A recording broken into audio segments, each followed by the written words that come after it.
There is no greater pleasure than the pleasure of a woman.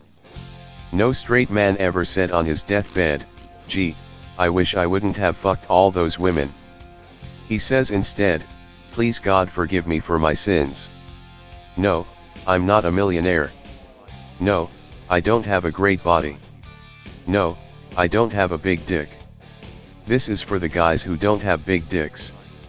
Fortunately, you don't need any of these things to have success with women. The one thing you do need is knowledge, and knowledge is power. And nothing attracts women like power. And I can help you get successful with women, as my mantra has always been, if I can do it, so can you. You just need me to show you how. What makes me special? I have been around longer, and I was willing to embarrass myself, and take risks, much more so than the average motherfucker. Can you be confident as you go for any woman you're after? Yes, but I can show you how to be more than confident. I can show you how to be you. And be successful with women being you. Read that again. Yes, confidence has always been a very popular word when it comes to scoring on chicks. But the word confidence is misleading, as it is not quite accurate. Anyway, I show you how to be confident with women, while you're making them comfortable with you, even if you're a complete stranger, and no matter where you are, work, the bar, restaurant, or on the internet. I had to learn these 10 commandments over a lifetime, but you don't have to wait that long to learn a lifetime of knowledge. You can start benefiting today, no matter your age, education, or income. Let me tell you a story. I went to a comedy club with my brother and he insisted that we always sat up front. Because sometimes he would drink too much and heckle the comedians. I guess he thought he was funnier than the professionals were. He wasn't. Normally, a professional comedian only insults the heckler in the audience, the troublemaker. And the comedian has to get the last insult, and each insult must be better than the last, otherwise the amateur is making a fool out of the professional. Not all, but most of the really good comedians have routines. They tell a story, usually from their personal life, but none of them are paid to embarrass the patrons who come to see them. This would be like biting the hand that feeds you. The insult comics that Comedy Central do are for celebrities only. Professionals like Jeff Ross who have been hired to do that specific event are with the permission of the celebrity who volunteered. They signed up for that, but I didn't. I came for the show, not to be a part of it. So when my brother heckled, he was begging to be made an example out of. That was my mindset. A good comedian will always get the last word by putting a heckler in his place, matching the severity of his insult, tit for tat, and then stop, so he can continue his act. Most hecklers quit after they know they have been bested. Nothing sobers up some drunk faster than being embarrassed in front of a room full of strangers, except maybe the flashing lights of a police car, and then they stop before things get really ugly. It's called a sobering experience. However, some of the better comedians can get away with making fun of the people who sit in the front row, if they're skillful enough or tactful enough, because they really know what they're doing.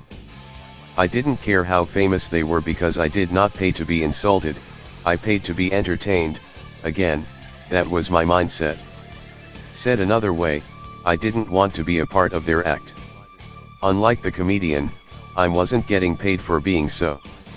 But my younger brother explained to me that he never got offended because he knew the secret of how to get the comedians to leave him alone, even after he started heckling them first.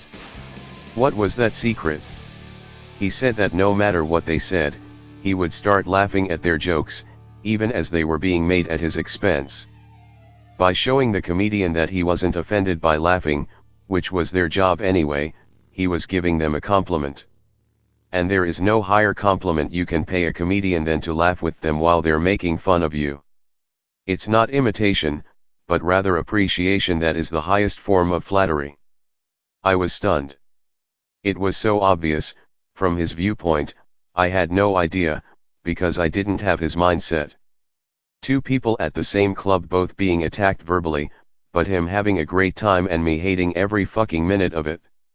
Not only did the comedian stop making fun of him, once he saw my brother, sincerely, laughing, but on some occasions they would even send the waitress over with a bottle of champagne. Others would stop by the bar after the show and ask us if we enjoyed it. Even if they weren't headliners, my brother would treat them as if they were, and ask them for their autograph or a selfie. The guy we paid to see was hanging out with us. That was fucking amazing. Some of the guys were way cooler off stage than they were on it. I never saw the same comedian twice, but my brother did, and some of the comedians would even mention his name when they recognized him, if the audience wasn't too hostile. You see, my brother learned the secret of turning the tables on the comedians, and sharing that with me. He changed my mindset, so much so, that afterwards, not only did I enjoy sitting up front with him, but if we couldn't get a table near the stage, I was actually disappointed. He showed me how to get the same enjoyment from the comedy club that he did. Likewise, I can show you how to get the same enjoyment from women that I do. He knew comedians, but I knew women. Just like he had learned the secret of comedians, I learned the secret of women, and now I am willing to share those secrets with you, but only for a price, of course. A successful man knows when to ask for help, and you need help, otherwise you wouldn't even be here. It's okay to ask for help, that's what kings do, they seek counsel from the wise. So they themselves may be wise. Hey, you might be royalty.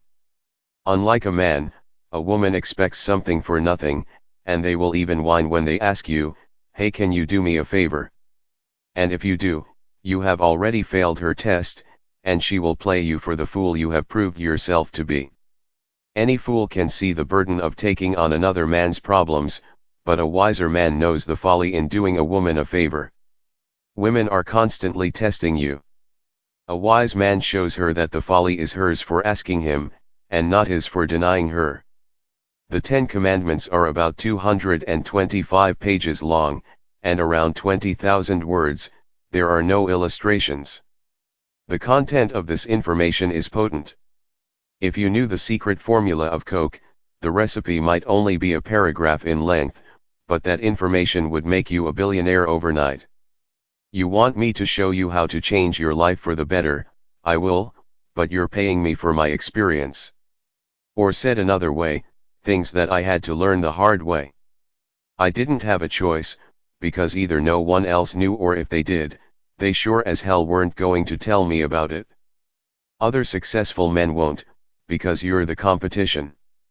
Things that I know will keep you from wasting your time with women, and make you successful instead, by avoiding and repeating the same mistakes that I could only learn by making them first.